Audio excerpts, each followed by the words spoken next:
There's Peter here again with River City Hyundai. I just wanted to show you how the Apple CarPlay and Android Auto works here on the Santa Fe XL 2019. So in the Santa Fe XL 2019, you can see first things first, you got the bigger screen, a much nicer climate control system here.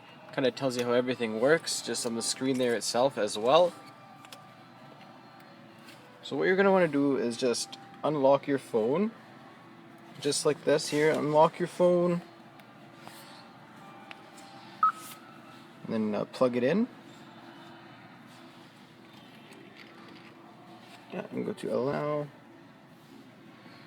Just like this. And then you have your Apple CarPlay here, so everything just works really nicely for you, just like that, right?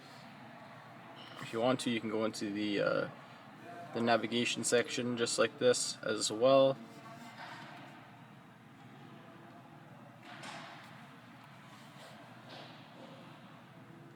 Who do you want to send it to? You can do verbal text messaging as well, just like that. I don't see an app for that.